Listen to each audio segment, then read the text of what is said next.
नमस्कार, आप देख रहे हैं नेक्स्ट नाइन स्पोर्ट्स और स्वागत है आपका हमारे खास program top 5 sports news of the day में। 5 बड़ी खबरों के साथ मैं अभिलाष एक बार फिर आपके सामने हाजिर हूं। बता दें आपको कि आज भारतीय टीम की हम तारीफ करेंगे। भाई, ऑस्ट्रेलिया में हम जीत के आए हैं तो जीत का जश्न तो मनेगा ही। साथ ही आपको ये भी अपडेट बताएंगे कि किस तरह से ऑस्ट्रेलिया के कोच जस्टिन लैंगर ने भारतीय टीम की तारीफ की है। ऑस्ट्रेलिया के पूर्व कप्तान एलन बॉर्डर ने भारतीय टीम को विश्व कप की जीत का प्रबल दावेदार बताया है। विराट कोहली की कप्तानी के बारे में भी काफी कुछ कहा है। पुजारा को लेकर भी काफी सारी बातें हुई हैं। तो ये सारी चीजें हम आपको आज की खबरों में बताएंगे। साथ ही हार्दिक पांड्या पहली बार स्पॉट किए गए चैट शो कॉफी विद करण में हुए विवाद के बाद से पहली बार हार्दिक पांड्या कैमरे के सामने स्पॉट हुए हैं और थोड़ा सा टेंस नजर आया। देखिए, जो भी मसला है, अब बीसीसीआई और सीओए के जो आपसी लड़ाई है उसमें अब ये दोनों क्रिकेटर शिकार हो रहे हैं। ठीक है, महिलाओं को जो उन्होंने अपमानित किया ये कड़ी से कड़ी सजा मिलनी चाहिए थी, लेकिन जिस तरह से इस मामले को टाला जा रहा है, इस मामले को खींचा जा रहा है, वो भी जो है बेहद शर्मनाक है। तो चलिए ज्यादा देर नहीं करते हैं, ले चलते हैं आपको अपनी इस खास रिपोर्ट की ओर। आप देखिए क्या है आज की top 5 sports news of the day. Australia के खिलाफ वनडे सीरीज में धमाल मचाने वाले टीम इंडिया के vintage superstar batsman Mahendra Singh Dhoni इन दिनों हर जगह सुर्खियों में है। जी हां, आपको बता दें कि स्पोर्ट्स वर्ल्ड का हर बड़ा शख्स महेंद्र सिंह धोनी का फैन हो गया है, उनकी शानदार बैटिंग का फैन हो गया। ऑस्ट्रेलिया के खिलाफ वनडे सीरीज में उन्होंने 3 अर्धशतक जड़े थे।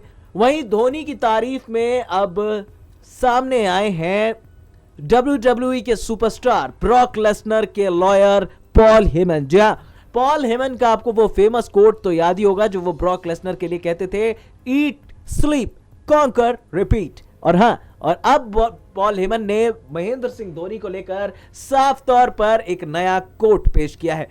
उन्होंने लिखा है, eat sleep match finish and then repeat. यानी कि महेंद्र सिंह धोनी की शान में अब ब्रॉक लेसनर के वकील पॉल हेमन भी आ गए हैं। ये पहली बार नहीं है, क्योंकि जॉन सीना WWE सुपरस्टार भी ये कह चुके हैं कि वो महेंद्र सिंह धोनी के बहुत बड़े फैन हैं। भारत और ऑस्ट्रेलिया की सीरीज 2-1 से खत्म हो चुकी है, जिसमें टीम इंडिया ने 2-1 से ऑस्ट्रेलिया को पहली बार ऑस्ट्रेलिया में हराया और अब विश्व कप के लिए भी टीम लगभग पूरी तैयार हो चुकी है। इसका खुलासा किया है बीसीसीआई के मुख्य चयनकर्ता MSK प्रसाद ने। MSK प्रसाद ने कहा कि अब वो बाहर से और किसी प्लेयर को शॉर्टलिस्ट नहीं करेंगे। उनके पास जो 20-22 प्लेयर्स का स्क्वाड है वो उन्हीं में से खिलाड़ियों को शॉर्टलिस्ट करेंगे और वहीं से विश्व कप 2019 की टीम को सिलेक्ट करेंगे। यानी कि MSK प्रसाद की सोच में भारत को 2 बार वर्ल्ड चैंपियन बनाने वाले स्टार ऑलराउंडर युवराज सिंह नहीं है। बता दें आपको, युवराज सिंह की फॉर्म भी हाल ही में कुछ खास नहीं रही है, लेकिन MSK प्रसाद ने कहीं ना कहीं बातों ही बातों में ये साफ कर दिया है कि युवराज सिंह उनकी सोच का हिस्सा नहीं है। हालांकि युवराज का प्रदर्शन भी पिछले 1-1.5 साल से बेहद खराब रहा है। ऐसे में उनकी टीम में वापसी के रास्ते लगभग बंद हो चुके हैं। अब बस युवराज के पास एक ही मौका है। अगर वो IPL में धमाल मचाते हैं और कुछ एक्स्ट्रा ऑर्डिनरी परफॉर्मेंस देते हैं तो ही शायद उनको टीम में एंट्री मिल सकती है, वरना युवराज सिंह के लिए अब टीम में वापसी के रास्ते बंद हो चुके हैं और विश्व कप के 2019 को खेलना उनके लिए लगभग नामुमकिन हो गया है।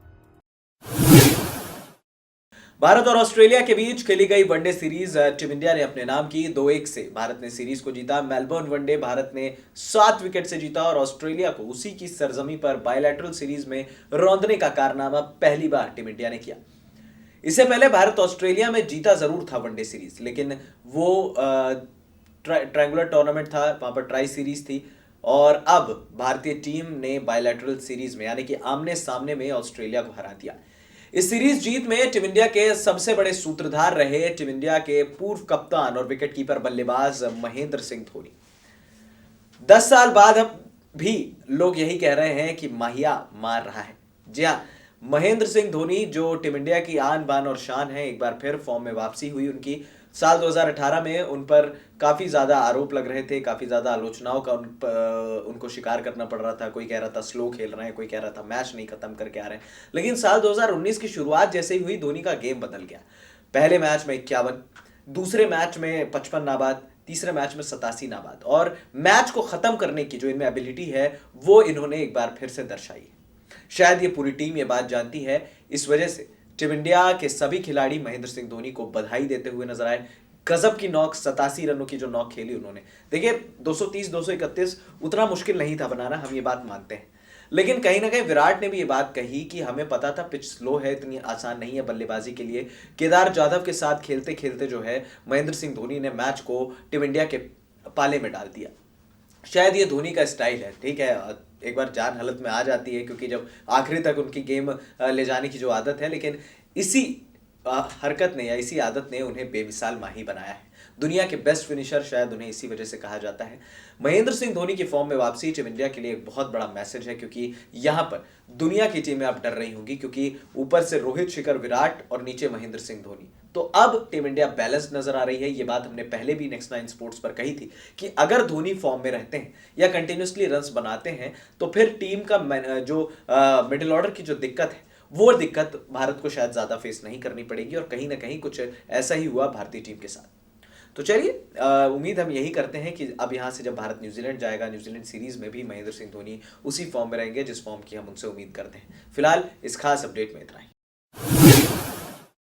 भारत और ऑस्ट्रेलिया के बीच खेला गया एक बेहतरीन वनडे मैच मेलबर्न में टीम इंडिया के नाम रहा। भारत ने 7 विकेट से ऑस्ट्रेलिया को रौंदा और सीरीज 2-1 से जीत ली।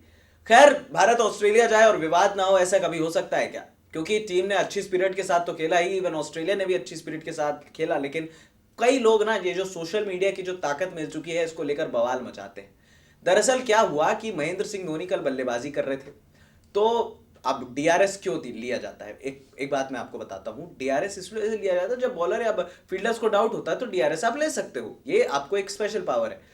महेंद्र सिंह धोनी की बॉल कट करके पीछे विकेटकीपर के हाथ में गई, एलेक्स कैरी के हाथ में। हल्की सी एक निक आई थी, निक की आवाज आई थी, हल्की सी एक थोड़ी बहुत आवाज आई। शायद धोनी को भी नहीं पता लगा होगा कि वो आउट है या नहीं है। उसके बाद गेंदबाज जो है वो उसने ना डीआरएस लिया, ना कप्तान ने डीआरएस लिया, तो उसके बाद अंपायर ने भी आउट नहीं दिया, क्योंकि अंपायर को नहीं लगा कि वो आउट है। इसके बाद ऑस्ट्रेलियाई मीडिया में ये बवाल मचा हुआ है कि धोनी आउट थे और उन्होंने आउट नहीं करार दिया, जेंटलमैन गेम कहा जाता है। अरे अगर जेंटलमैन गेम कहा जाता तो आप फिर ये डीआरएस क्यों रखते हैं? डीआरएस अगर आपको लगता कि भाई आउट है तो आप अपील करते। 2 कैचेस तो आपने धोनी के वैसे ही छोड़े थे। तो कई बार क्या होता है कि जब क्राउड का शोर होता है, स्टंप माइक के पास इतना पता नहीं लगता है कि बैट का एज लगा है या कुछ लगा है। स्निकोमीटर में साफ दिख रहा था कि धोनी आउट थे, लेकिन अब कोई खिलाड़ी खुद से नहीं कहेगा, और इतने शरीफ तो ऑस्ट्रेलिया वाले भी नहीं है जो ये खुद से बता दें कि नहीं भाई हम भी आउट थे और हमने ये किया। एडम गिलक्रिस्ट, सचिन तेंदुलकर की बात अलग है, लेकिन कहीं ना कहीं धोनी को लेकर सवाल उठाना सही नहीं है। उन्होंने सीरीज जिताई है, और देखिए हम ये नहीं कह सकते कि धोनी की गलती है, साफ तौर पर इसलिए नहीं क्योंकि हम इंडियन है, इसलिए क्योंकि देखिए कई बार क्या होता है कि क्राउड में पता नहीं लगता है बल्लेबाज को कि उसके बैट से एज लगा है या नहीं लगा है। हो सकता है कि एक महीन एज लगा हो, निकोमीटर जरूरी नहीं है, क्योंकि अगर ऐसी बात पे अगर आपको अपील करनी है तो भाई आपने तो हनुमा विहारी को भी टेस्ट सीरीज में आउट दे दिया था, फिर हम क्या करें? हमने तो सवाल नहीं उठाए। उसके बाद ऑस्ट्रेलिया जब एडिलेड टेस्ट हारा था तो केएल राहुल के कैच को लेकर इन्होंने बवाल कर दिया था। जब आप हारे हो तो आप हारे हो, इस एक विकेट से कोई फर्क नहीं पड़ता, और कहीं ना कहीं इस तरह के बवाल को उठाना ऑस्ट्रेलिया को बंद कर देना चाहिए। अब देखना होगा कि यह विवाद और क्या नया मोड़ लेता है।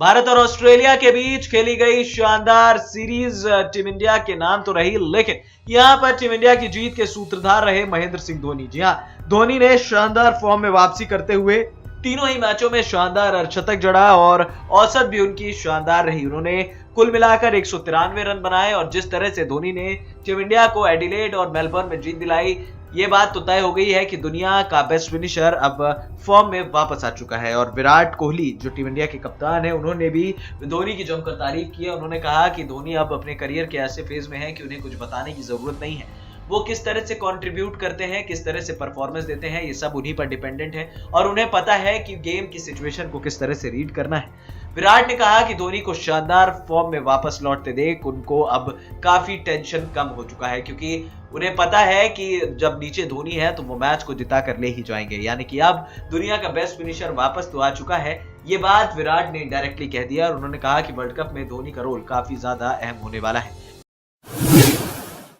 भारत और ऑस्ट्रेलिया के बीच खेली गई वनडे सीरीज भी टीम इंडिया के नाम रही, और टीम इंडिया ने 2-1 से जीतकर पहली बार ऑस्ट्रेलिया में बाइलैटरल सीरीज जीतने का गौरव हासिल किया।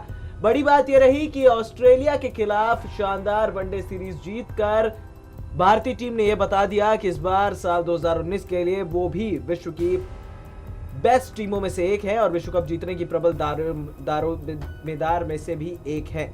लेकिन कहीं ना कहीं ऑस्ट्रेलिया के पूर्व कप्तान एलन बॉर्डर को भी लगता है कि भारतीय टीम विश्व कप जीतने की प्रबल दावेदार है। एलन बॉर्डर ने कहा कि भारतीय टीम में दम है और ये टीम विराट की लीडरशिप में आगे बढ़ना जानती है। उन्होंने कहा कि भारतीय टीम के पेस अटैक को देखकर बेहद खुशी होती है, ताकि उन्होंने कभी भी स्पिनर्स के अलावा मैच नहीं जीते, लेकिन अब पेस अटैक अगर उन्हें मैच जिता रहा है तो भारतीय टीम में दमखम है। एलन बॉर्डर ने कहा कि अगर ऑस्ट्रेलिया में स्मिथ वार्नर की वापसी होती है तो फिर ऑस्ट्रेलियाई टीम भी विश्व कप की दावेदार हो जाएगी, लेकिन अगर वार्नर और स्मिथ वापस नहीं आते हैं तो फिर टीम इंडिया और इंग्लैंड में से कोई एक टीम विश्व कप जीत सकती है। अब देखना होगा कि एलन बॉर्डर का ये बयान क्या टीम इंडिया को जीत दिला सकता है। देखा आपने कि आज की 5 बड़ी खबरों से हमने आपको रूबरू कराया। आज दिन भर स्पोर्ट्स की खबरों को जानने के लिए और देखने के लिए हमारे चैनल नेक्स्ट 9 स्पोर्ट्स को सब्सक्राइब करना मत भूलिएगा। फिलहाल हमें दे दीजिए इजाजत। नमस्कार।